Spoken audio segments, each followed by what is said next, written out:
शिवाजी महाराज की जय, जय भवानी, जय शिवाजी, जय भवानी, जय शिवाजी।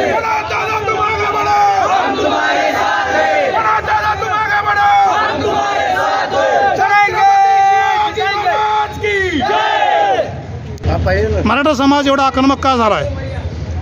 आदरणीय मनोजदादा जरांगे पाटील हे 7 तारखेपासून 7 सप्टेंबरपासून उपोषणाला बसले। ते गॅंड्याचं काताडं पांघरलेलं सरकार पूर्णपणे दुर्लक्ष केले आणि महाराष्ट्राच्या पहिला इतिहास असेल की त्यांनी समोर विरोधाचं उपोषण बसवलेलं असेल काय त्यासाठी मनोजदादा जरांगे पाटील मराठा समाजासाठी रात्र 13 महिने झाला आज झटत आहेत। त्या अनुषंगाने मनोजदादा जरांगे पाटलाची प्रकृती खालावत जायलेली आहे, तरी सरकार त्याच्याकडे लक्ष देत नाही। त्यासाठी आम्ही बंदचं आव्हान पुकारलेलं आहे। संपूर्ण बीड जिल्ह्यामधून बंद स्वतःहून पाळलं जात आहे, काय वाटते आपणास?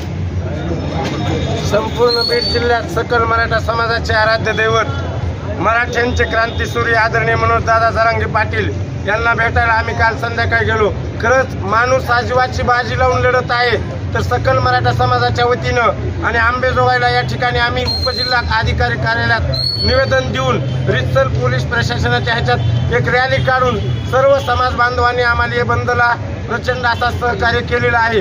हे बंद म्हणजे आम्हाला व्यापाऱ्याचे नुकसान करायचे नाहीत, हा बंद म्हणजे आम्हाला व्यापाऱ्यांना त्रास द्यायचा नाही, तर हा बंद आमच्या न्याय हक्कासाठी आणि आमचा हक्काचा नेता तिथं आज अन्नाचा कण न पोटात खाता आज दिवसेंदिवस उपोषणास बसत आहेत।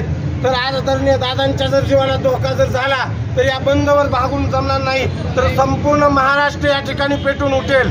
आदरणीय दादांच्या आदेशानुसार आम्ही मनोजदादा जो आदेश देतील तीच पूर्व दिशा या ठिकाणी अंबेजोगाईच्या पूर्ण सकल मराठा समाज बीड जिल्हा यांच्या वतीने या ठिकाणी बंदला आवाहन केलेलं आहे।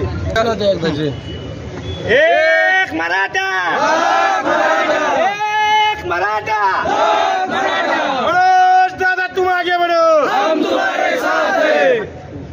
आज या ठिकाणी आदरणीय आमचे मनोजदादा जरांगे या 5 दिवसापासून जे उपोषणाला बसलेले आहेत त्या उपोषणाची त्या आमरण उपोषणाची या महाराष्ट्र शासनाने जर दखल घेतली नाही व त्यांच्या जीविताला काही बरं वाईट झालं तर तुम्हाला सांगतो या महाराष्ट्रातील मराठवाड्यातली जनता आणि अंबाजोगाई तालुक्यातली जनता कदापि या सरकारला सोडणार नाही एवढं या ठिकाणी टाकून अंबाजोगाईकरांनी आज जो शांततेत बंद पाळून या मनोजदादा जरांगे यांच्या पाठीमागे राहण्याचा जो आज निर्धार केला आणि पाठिंबा दिला त्याबद्दल अंबाजोगाई तालुक्यातील सर्व व्यापारी बांधवांचे आम्ही या सकल मराठा समाजाच्या वतीने त्यांचे आभार मानतो आणि 2 शब्द संपवितो। जय हिंद, जय महाराष्ट्र।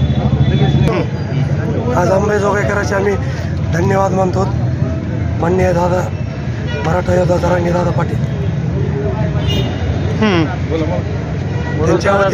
त्यांच्या वतीने अंबाजोगाईकरांनी प्रतिसाद देण्यासाठी बंदची हाक दिली होती। सकल मराठा समाज अंबाजोगाई यांच्या वतीने आज बंदची हाक दिली होती।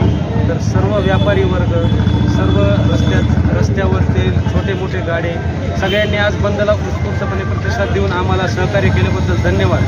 पण शासनानं आमच्या मनोजदादा जरांगे पाटलांकडे एक लक्ष देऊन पूर्णपणे लक्षवेधी उपोषण करूनही एक गाडी मात्रही लक्ष देण्याचं काम सरकारनं केलं नाही। या सरकारचा आम्ही इथं अंबाजोगाईवर जाहीर निषेध करतोय। जर मनोजदादा जरांगे यांच्या प्रकृतीला जर काही झालं तर त्याचे परिणाम हा पूर्ण महाराष्ट्र नाही तर पूर्ण भारत देश भोगल। याचे परिणामाचे पूर्णपणे सरकारने जबाबदारी घ्यावी एवढे